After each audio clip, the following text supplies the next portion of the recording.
नमस्कार, मैं हूं Pankaj Mishra. Public ground news में आपका स्वागत है। आज आपको एक ऐसे पुरुष से मिलवाते हैं जिनका नाम है नजरिया पुरुष। नजरिया पुरुष करते क्या हैं, ये उन्हीं के मुंह से आपको सुनवाते हैं। अगर आपको अपने बच्चों के कैरियर की एक समस्या लग रही है कि बच्चा बड़ा होकर के क्या करेगा, बच्चा ज्यादा मोबाइल देखता है या वो अपने लक्ष्य से भटक रहा है, तो ऐसे माँ बाप को किस दिशा में जाना चाहिए और किस तरह से अपने बच्चों को गलत दिशा से बचाना है, उसको लेकर के हम नजरिया पुरुष से बात करेंगे। नजरिया पुरुष हैं कौन, हम उन्हीं के मुंह से सुनते हैं और उनका काम क्या है कि जो देश को विश्व गुरु बनाना चाहते हैं। नमस्कार भाई साहब। नमस्कार पंकज मिश्रा जी। आप एक चीज ये बताइए कि नजरिया पुरुष कौन है? नजरिया पुरुष एक मोटिवेशनल स्पीकर है। नजरिया पुरुष एक कैरियर काउंसलर है, मनोरोग विश्लेषक है। और नजरिया पुरुष का काम क्या है, हम लोगों के थॉट्स पे काम करते हैं, लोगों के विचार पे काम करते हैं, लोगों के नजरियों को बदलते हैं।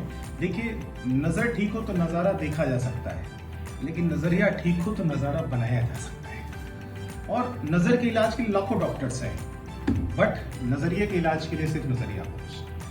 तो देश को आगे बढ़ाने के लिए, देश को सफल बनाने के लिए सबसे पहली जो चीज हम करते हैं वो है सिलेक्शन, दिशा निर्देशन। अगर हम बच्चों का कैरियर सिलेक्शन सही नहीं कर पाएंगे तो कभी हम बच्चों को सही जगह नहीं पहुंचा पाएंगे। डायरेक्शन अगर गलत हो गई तो कभी भी आपका मंजिल बहुत दूर निकल जाएगा। यहां से लखनऊ जाना 195 किलोमीटर की दूरी है, लेकिन किस तरफ जाना है, डायरेक्शन पहले तय करना पड़ेगा। दूरी तो तय करनी है, लेकिन डायरेक्शन उससे पहले जरूरी है।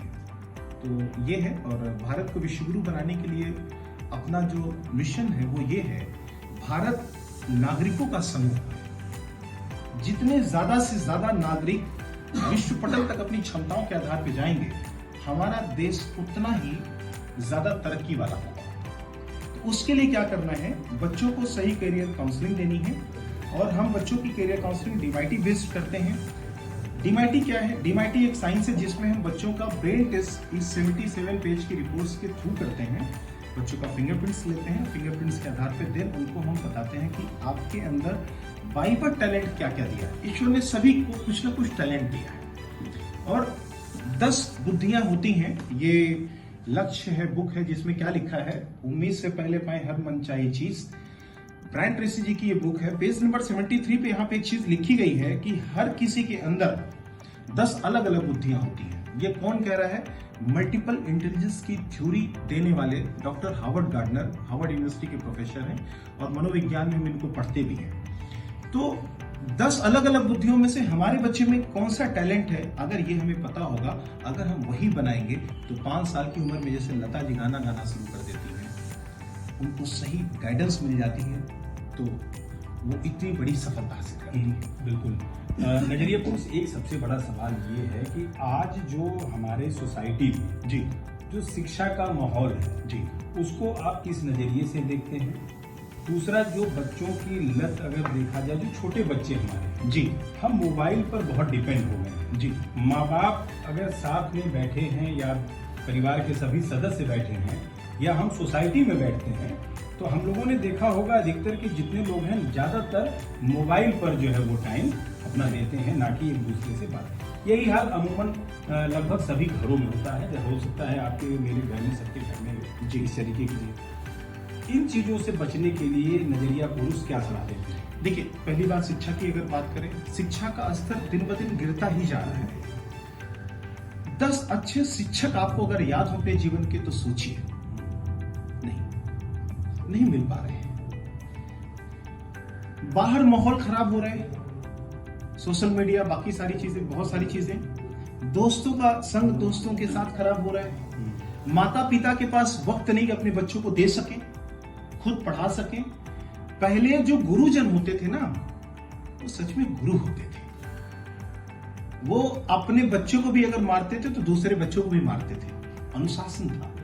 आज क्या है, अगर एक गुरु टीचर किसी को एक थप्पड़ मार दे तो हम केस कराने पहुंच जाते हैं। तो बिना अनुशासन के कहां होगा? 5 साल तक प्यार, 16 साल तक मार, उसके बाद यार, लेकिन मार कहां है? तो शिक्षा का स्तर दिन ब दिन गिरता जा रहा है। मोबाइल की अगर बात करें तो जैसा हमारी आंखें दिखती हैं हम वैसा करते हैं। कहने से लोग नहीं मानते साहब, आप जो कर रहे हैं लोग उससे मानते हैं। कैलकुलेटर अच्छी चीज है, साइंस हमें हमेशा किसी भी चीज का दो पहलू होता है। जब तक कैलकुलेटर आपके हाथ में नहीं था तो आपकी मैथ और कैलकुलेशन बड़ी फास्ट थी। कैलकुलेटर आने के बाद आप छोटी छोटी चीजों के लिए कैलकुलेशन नहीं कर पाते हैं, बड़ी कैलकुलेशन तो आप फास्ट कर ले जाते हैं। मोबाइल ने दिया कुछ है तो छीना भी बहुत कुछ है। साइंस हमेशा ऐसी ही रहेगी।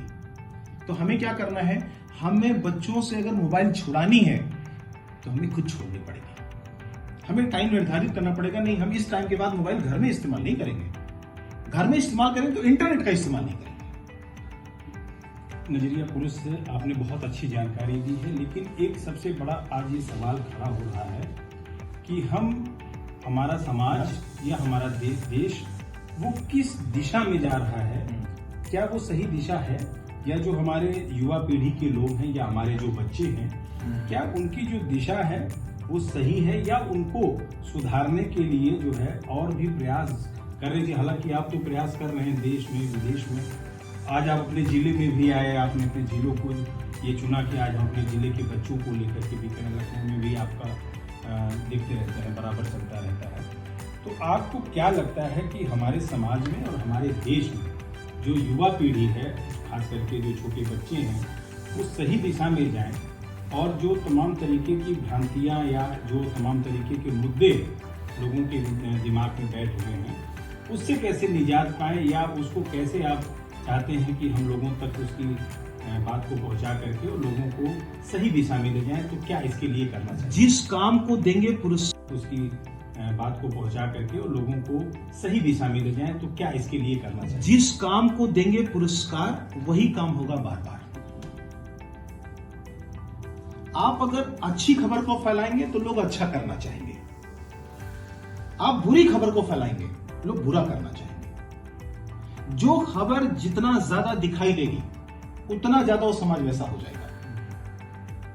मैंने भी कहा ना कि आप मना करिए कि किधर इधर नहीं जाना है, हमारा मन करेगा उधर जाने का। जब हम सीआईडी देखते हैं, क्राइम पेट्रोल देखते हैं, तो दो तरीके की मानसिकता वाले उस समय देख रहे होते हैं। एक वो सोचेंगे नहीं नहीं ये काम नहीं करना है, पुलिस उठा ले जाएगी, हम पकड़े जाएंगे। दूसरा इंसान नेगेटिव माइंडसेट का वो सोचेगा अच्छा ये भी तरीका मारने का, ये भी तरीका चोरी करने का है। तो हम जैसा समाज को बदलना चाहते हैं, पिक्चर्स मूवीज ये एक आईना दिखाने का काम है। हमारी पत्रकारिता बंधु समाज का चौथा स्तंभ एक आईना दिखाने का काम है। लेकिन क्या हम उस देश में उस दिशा में कुछ कर पा रहे हैं? नहीं कर पा रहे। तो अगर हम देश को बदलना चाहते हैं, देश को सही राह पे ले जाना चाहते हैं, तो हमें सही खबर को बहुत ज्यादा फैलाना होगा, जिससे देखी देखा पाप, देखी देखा पुण्य होता है। अगर आप कोई आदमी ज्यादा मदद करेगा तो लोग भी कहेंगे अच्छा हमको भी मदद करनी चाहिए।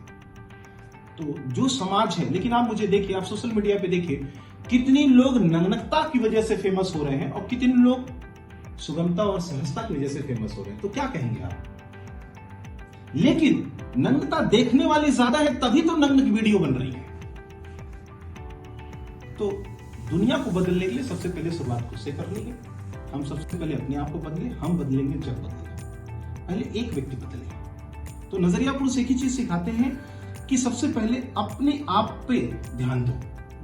जैसे मैं मंगलवार मौन व्रत रहता हूँ, 24 घंटे मौन रहता हूँ। ऐसा नहीं कि मैं घर में बंद हो जाता हूँ, मैं दुनिया से मिलता हूँ, लोगों से मिलता हूँ। मैं ये दिखाता हूँ कि इंद्रियों के पीछे पाई जा सकती है। नजरिया पुरुष, एक आखिरी सवाल है। लोगों का, आपका जो तमाम सोशल मीडिया पे वीडियो है या जो मोटिवेशन आप करते हैं, लोगों के मन में सवाल आता है। वो सवाल ये होता है कि जो आपका चश्मा है एक लाल और एक जो है नीला जी, तो इस चश्मे का क्या रहस्य है, और नजरिया पुरुष क्या इससे क्या देखते हैं, और वो क्या ऐसा देख करके जो है फीलिंग करते हैं, इसके पीछे राज क्या है? ये जो है आखिरी सवाल है, लोग जानना चाहते हैं इसको। लाल कलर है, इसमें लाल दही लाली लसे और उधर लाल लंगूर, और नीला कलर है मेरे प्रभु श्री राम जी का। मैं धरती को स्वर्ग बनाना चाहता हूँ, धरती पे राम राज लाना चाहता हूँ। हनुमान जी से बड़ा व्यक्तित्व मैं किसी को नहीं पाता हूँ। हनुमान जी एक ऐसे व्यक्तित्व है जो कभी असफल नहीं हुए। जिस काम को दिया गया उस काम को करने निकल पड़े, और इतना सब कुछ होने के बाद भी कभी कोई घमंड नहीं था साहब। मुझे लगता है कि इंसान को बेहद सफल होने के लिए हनुमान जी जैसा बनना पड़ेगा। देश को आगे बढ़ाने के लिए हमें हनुमान की जरूरत है और समाज को आगे बढ़ाने के लिए हमें राम की जरूरत है। पुरुष से पुरुषोत्तम बनने की यात्रा प्रभु श्री राम ने दी और हम तो अयोध्या के जिस बगल में अयोध्या नगरी में ही बैठे हुए हैं। मैं सत्यप्रकाश गुप्ता 4 काम करने ही लेकर इसका प्रण निकला हूं। कर्तव्य से राम, मन से हनुमान निकला। मैं जब ये लगाता हूं तो मैं हनुमान और राम जी की छवि के साथ होता हूं, तभी मैं इतना कुछ कर पाता हूं। और 18 सालों में 18 सेकंड भी लेट नहीं हुआ। लाखों लोगों को ट्रेनिंग दे रहा हूं, लाखों लोगों को सफल बना रहा हूं। भारत को विश्वगुरु बनाना चाहता हूं, धरती को स्वर्ग बनाना चाहता हूं, फिर से राम राज लाना चाहता हूं, अपने देश को सोने का शेर बनाना चाहता हूं, चिड़िया नहीं साहब कि फिर से कोई आए, फिर से कोई आक्रमण करे। नहीं, मैं देश को इतना समृद्धवान बनाऊं और अगर उसकी छवि, उसका नजरिया सुदृढ़ नहीं कर पाऊंगा तो मैं फिर से हार जाऊंगा। चलिए, बहुत बहुत धन्यवाद। ये थे नजरिया पुरुष। और नजरिया पुरुष के बारे में एक चीज और आपको बताना चाहेंगे कि नजरिया पुरुष इसी अंबेडकर नगर जिले के रहने वाले हैं और यहाँ से निकल करके, जिसको एक छोटा सा जिला लोग कहते थे, पिछड़ा जिला किसी समय कहते थे, इस जिले से निकल करके आज देश और विदेश में सैकड़ों यात्रा करके तमाम लोगों के कैरियर काउंसलिंग, मनोवैज्ञानिक तरीके से उनको समझाना, इसके अलावा मोटिवेशन क्लासेस चला करके बड़ी बड़ी इंडस्ट्रीज के जो लोगों को, कर्मचारियों को समझा करके आज इस मुकाम पर पहुंचे हैं। नजरिया पुरुष का साफ तौर पर यही कहना है। 2 बहुत प्रमुख इनके जो है मुद्दे हैं और इस पे अपील भी माँ बाप से कर रहे हैं कि मोबाइल का सदुपयोग करें, दुरुपयोग नहीं। इसके अलावा समाज में जो पॉजिटिव चीजें हैं उसको फैलाएं, नेगेटिव चीजों को नहीं। आज के लिए इतना ही। कल आपसे फिर मिलते हैं। नमस्कार।